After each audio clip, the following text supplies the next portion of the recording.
Is a $13,000 camera better than a $5,000 camera? Let's find out.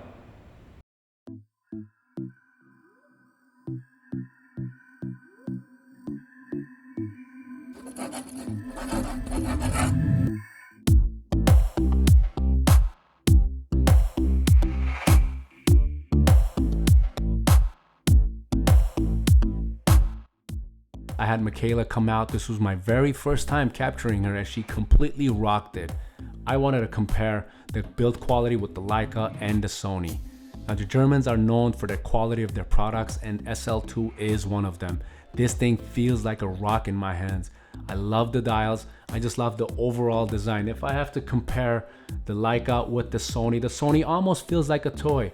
Everybody who knows me, they know that I love Zeiss. I'm a big fan of Zeiss and the flip out screen, which the SL2 Leica does not offer. I wanted to compare some images of Michaela, so I shot the exact same exposure, the exact same setting with the Leica and the Sony, just to see how it renders, how it feels, how it buffers the images, the autofocus, just the overall feel. The Leica SL2 offers a 47 megapixels versus the Sony a7r4 is just about over 60 megapixels. But that will not be enough to impress me. I am looking for a responsive system that's quick, fast for my use.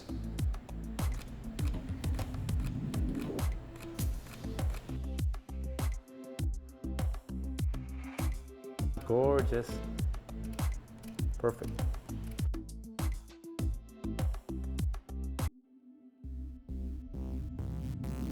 Now in this test, we have sharpness. We have the Sony and the Zeiss on the left, wide open at 1.4 versus wide open 1.4 Summilux Leica. Now the Leica is a bit sharper, but it's a $6,500 price tag versus a $1,500. Do you see much difference? The first thing I look for in a quality lens is definitely the sharpness. The Leica beats the Sony maybe by a small margin, but that's not the only important thing that I look for. The contrast has to be beautiful, the autofocus has to be very fast, and in this case I was also wanting to compare the chromatic aberration. Now you can tell the Sony really suffers from those purple lines that goes across Michaela's arm, and the window, the shutters on the window is just very noticeable. I have processed these in RAW using the correction for the chromatic aberrations in Lightroom, and you can tell that the Leica is much cleaner when it comes to the chromatic aberration. Capturing the same model with the same lighting and the exposure, Sony wins in autofocus, in the EVF, and also buffering. It doesn't lag like the Leica.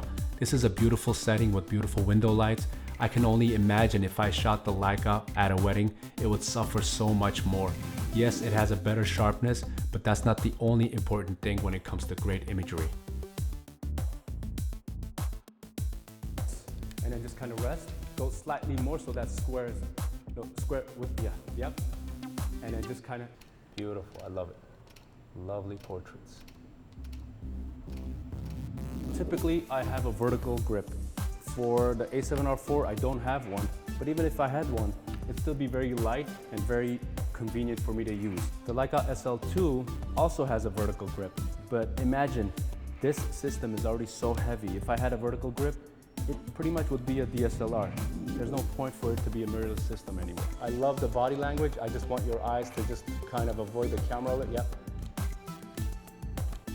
Sony definitely wins because the autofocus, the buffering, especially the EVF, the reason why I transfer from a DSLR to a mirrorless system is so much more advanced than the Leica. That's a wrap from this video. Make sure you guys check out the description below for the link to all of the photos and let me know what you guys think about the Leica or the Sony. I am Chris Can, and I will see you in the next one.